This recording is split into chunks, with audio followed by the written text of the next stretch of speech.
പോലീസുകാരോടാണ് പറയാനുള്ളത്. എടോ പോലീസ്, നിങ്ങളൊരു കാര്യം തിരിച്ചറിയണം. ഞങ്ങൾ ഇന്ന് വന്നിരിക്കുന്നത് ഞങ്ങളെ സംരക്ഷിക്കാനല്ല. നിന്റെ അപ്പനും മോനും ഒക്കെ നാളെ തെരുവിലിറങ്ങുമ്പോൾ അവരെ പോലീസ് കാക്കിയിട്ട തെമ്മാടികൾ, നിങ്ങളാവണമെന്നില്ല, കാക്കിയിട്ട തെമ്മാടികൾ ഇതുപോലെ ഏതെങ്കിലും കേസിൽ പെടുത്തി അകത്ത് കൊണ്ടുപോയി മർദ്ദിക്കുമ്പോൾ അവർക്ക് കൂടി വേണ്ടിയുള്ള ശബ്ദമാണ് ഞങ്ങൾ ഇവിടെ ഉയർത്തുന്നത്. എന്താണ് കേരളത്തിലെ പോലീസ് 9 വർഷമായിട്ട് നിങ്ങളെടുത്ത് പരിശോധിക്കണം. മാങ്ങ മുതൽ മാല വരെ മോഷ്ടിക്കുന്ന നേതാക്കൾ, പോലീസ് ഉദ്യോഗസ്ഥന്മാര്. കേരളത്തിലെ പോലീസ് ആരാ? മാങ്ങ മോഷ്ടിക്കുന്നവർ. നിങ്ങൾക്ക് മാങ്ങ മോഷ്ടിക്കുന്ന ഉദ്യോഗസ്ഥന്മാരായി നിങ്ങൾ മാറുന്നു. പാവം വീട്ടമ്മമാരുടെ പരാതി പറയാൻ വരുന്ന വീട്ടമ്മമാരുടെ മാല മോഷ്ടിക്കുന്നവരായി നിങ്ങൾ മാറുന്നു.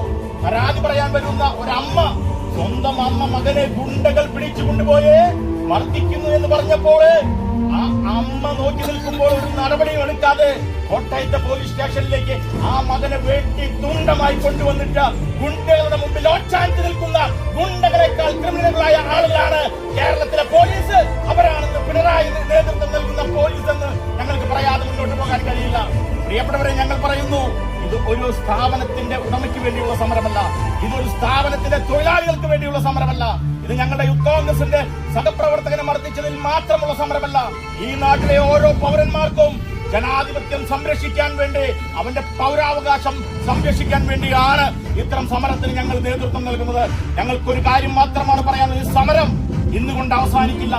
ഇത്തരത്തിൽ ക്രിമിനലുകളായ ഉദ്യോഗസ്ഥന്മാര് കേരള പോലീസിനകത്തു നിന്നും സർവീസിൽ നിന്നും പുറത്തു പോകുന്നത് വരെ നിങ്ങളുടെ യൂണിഫോം അഴിച്ച് തെരുവിൽ തേക്കിൻകാട് മൈതാനത്തിനകത്ത് വെച്ച് നിങ്ങളെ ഞങ്ങൾ കൈകാര്യം ചെയ്യുന്ന ദിവസം വരാൻ പോകുന്നതേ ഉള്ളൂ എന്നാണ് ഈ സമരത്തിൽ ഞങ്ങൾക്ക് വിളിക്കാനുള്ളത്. നിങ്ങളൊക്കെ ന്യൂമാനല്ല, ഏത് പൂമാനായാലും ഏത് പുന്നാരമോനായാലും ഓർത്ത് കളിച്ചോ. കേരളത്തിലെ പോലീസിന് പുതിയ ചെറുപ്പക്കാർക്ക് യൂണിഫോം ഇട്ട് കഴിയുമ്പോൾ ഒരു അഹങ്കാരമുണ്ട്. അവിടെ തലപ്പത്തിരിക്കുന്നത് കേരളം കണ്ട ഏറ്റവും വലിയ ക്രിമിനല്, വാടിക്കൽ രാമകൃഷ്ണനെ വെട്ടിക്കൊലപ്പെടുത്തിയ കൊലക്കേസിലെ 3ാം പ്രതിയായ പിണറായി വിജയനാണ് നിങ്ങളുടെ മുഖ്യമന്ത്രി എന്ന തണ്ടാണ് നിങ്ങൾക്കെങ്കിൽ, പ്രിയപ്പെട്ടവരെ, നിങ്ങൾ തിരിച്ചറിഞ്ഞു. 6 മാസമേ അതിന് കാലാവധിയുള്ളൂ. കേരളത്തിൽ ഐക്യജനാധിപത്യ മുന്നണി അധികാരത്തിൽ വരും. അധികാരത്തിൽ വന്നാൽ നിങ്ങളെയൊക്കെ തെരഞ്ഞു പിടിച്ച് സർവീസിൽ നിന്നും ഡിസ്മിസ് ചെയ്യുന്ന കാര്യത്തിലേക്ക് കോൺഗ്രസ് കടന്നു പോകുമെന്ന് കൂടി ഈ അവസരത്തിൽ സൂചിപ്പിച്ചുകൊണ്ട് ഞങ്ങളെ മർദ്ദിക്കുന്ന